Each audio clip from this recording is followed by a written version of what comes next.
El primer ejercicio nos pide, dada una tabla de tallos y hojas, analizar algunos datos. La primera pregunta es: ¿cuántos pacientes están representados? Contamos la cantidad de hojas y son 39 pacientes. ¿Cuál fue el periodo de tratamiento más corto? Buscamos el gajo más chico, que es 1, y miramos la hoja más chica, en este caso 0, entonces queda que son 10 días el periodo de tratamiento más corto. ¿Cuál fue el periodo de tratamiento más largo? Lo mismo, buscamos el tallo más grande, en este caso 5, y buscamos la hoja más grande, que es 6, entonces son 56 días. ¿Cuál fue el periodo de tratamiento más frecuente? Ahí tengo que buscar la hoja que más se repite. Entonces miramos en el primer tallo, que es 1, ¿sí? Tenemos 5 que se repite 3 veces, que es el mayor.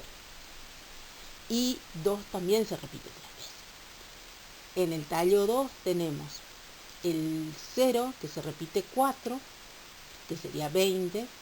Y después tenemos el 2 se repite 2 veces. En el 3 tenemos para 4 que se repite 2 veces, el 1 se repite 2 veces y el 0 se repite 2 veces. La misma cantidad los 3. Y para el 4 tenemos el 2 que se repite 2 veces y en el 5 no, todos se repiten una vez. Entonces, volvemos a mirar en general y vemos entonces que en el tallo 2 era para 0 el que más se repetía, que eran 4 veces. Quiere decir que el periodo de tratamiento más frecuente son 20 días. La otra pregunta es: ¿cuántos pacientes estuvieron internados menos de 25 días? Buscamos, ¿sí?, 25 y miramos cuántos son menos. Entonces tendríamos los 12 que están en el primer dígito, que sería para el primer tallo, y después buscamos los que son menos de 5, que serían para el 20, 21, 22, 23 y 24. Y nos da que 21 pacientes estuvieron internados menos de 25 días. ¿Sí? El ejercicio 2 nos da un gráfico y nos pide algunas características. La primera es que resumamos la información en una tabla. Como es una variable cuantitativa discreta, puedo calcular, ¿sí?, todas las frecuencias. Bueno, una vez que armo la tabla de frecuencia, me pregunta: ¿cuántos alumnos obtuvieron notas superior a 6? Entonces, para obtener las notas superior a 6, tomo, ¿sí?, en la frecuencia absoluta los que desde 6 hacia arriba, ¿sí?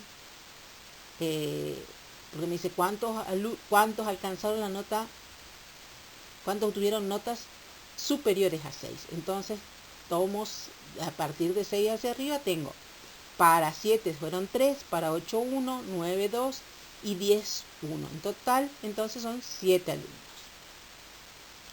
Para la pregunta C, ¿cuántos alcanzaron la nota mínima de aprobación 6? Dijo otra vez en la frecuencia absoluta, son 4 alumnos. Y la otra pregunta es: ¿qué número de alumnos desaprobaron? Quiere decir que sacaron menos de 6. Entonces leo la frecuencia absoluta hasta 5 y son 9 alumnos. El ejercicio 3 es sencillo, nos pide, ¿sí?, dada la información, armar una tabla y un gráfico. Entonces, los valores que nos dan son de la frecuencia relativa porcentual. Armamos la tabla en intervalos de clase que nos presenta y a partir del intervalo de clase armamos la gráfica. El ejercicio 4 nos da una tabla donde nos da el nivel cultural de 890 pacientes. Nos pide decir si las frecuencias porcentuales están bien y si no así, corregirlas. Y encontramos que hay algunas diferencias en algunos de los, ¿sí? Por ejemplo, en los sin estudios el porcentual es de 27,7 y no 27,9. En la de estudios primarios completos, 14,5, ¿sí?, y en el estudio de graduados escolares son 9,8. Estudios de bachiller superior son 6,6 y los estudios universitarios medios son de 3. Otra cosa que, como verán, además de de hallar los nuevos valores de la frecuencia relativa porcentual, también codifiqué, ¿sí?, los valores de la variable. ¿Para qué hice esa codificación? Para poder graficar de manera más cómoda, digamos, en la tabla que está al pie. Entonces, ahí tenemos, por un lado, la variable codificada y la frecuencia relativa porcentual corregida. Bueno, el ejercicio número 5 nos da una tabla con los accidentes de tránsito, ¿sí?, en un día. Entonces nos dice la cantidad de personas, ¿sí?, que sufren esos accidentes de tránsito. Y los clasifica en peatones, conductores o ocupantes de automóviles, ciclistas, motociclistas y otros. Y nos pide que a partir de esa información hagamos una gráfica. En este caso, al ser una variable cualitativa, se puede trabajar en un diagrama de sectores o tópicos.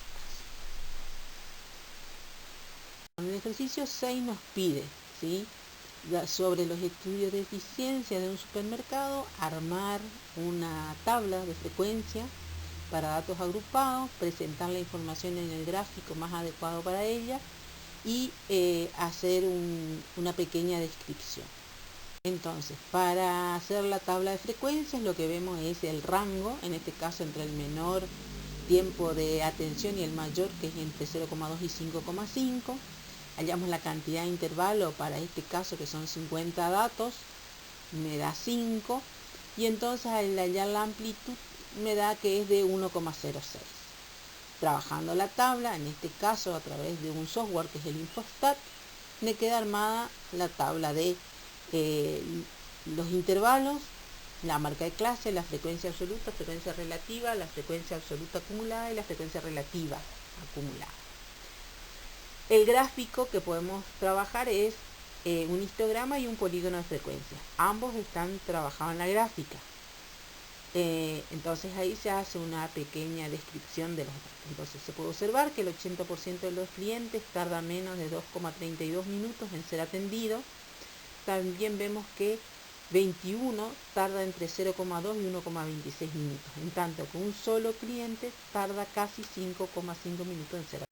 Este ejercicio lo único que nos pide es, dada la tabla, en este caso de una variable cualitativa, ¿sí?, graficar en un gráfico de barras encima, nos da el tipo de gráfica, así que nada más que hacemos la gráfica correspondiente. En el ejercicio 8 nos dice, véase la gráfica lineal adjunta, ¿sí?, nos da la gráfica y nos pide algunas, como para poder trabajar las preguntas que nos da, pasamos los datos que tenemos en el gráfico a una tabla, ¿sí?, de frecuencia. Entonces, la primera pregunta nos dice el total de familias estudiadas. Yo sumo la cantidad de familias, ¿sí?, son en total 63 son las familias estudiadas. Después me pide el total de niños. El total de niños no va a venir dado por la familia y por la cantidad de niños que hay en cada familia. Entonces, por ejemplo, hay 8 familias que tienen un niño, por lo tanto son 8 niños. Después hay 10 familias que tienen 2, entonces ahí son 20 ya. Tengo 20, más 8 son 28. Después tengo 18 que tienen 3 niños. Entonces tengo que hacer 18 por 3 y sumar a los 28 anteriores. Así la cantidad de niños me dice que es 223 niños. La otra pregunta es el porcentaje de familias que tienen 4 niños. Entonces leo la frecuencia relativa porcentual, que es 22. 22% de las familias tienen 4 hijos. Después me pide familias que tienen menos de 3 niños en porcentaje. Entonces tendría que leer la frecuencia relativa, ¿sí?, acumulada para ese valor, que sería entonces el total acumulado hasta, dice, menos de 3 niños, o sea que sería 29%.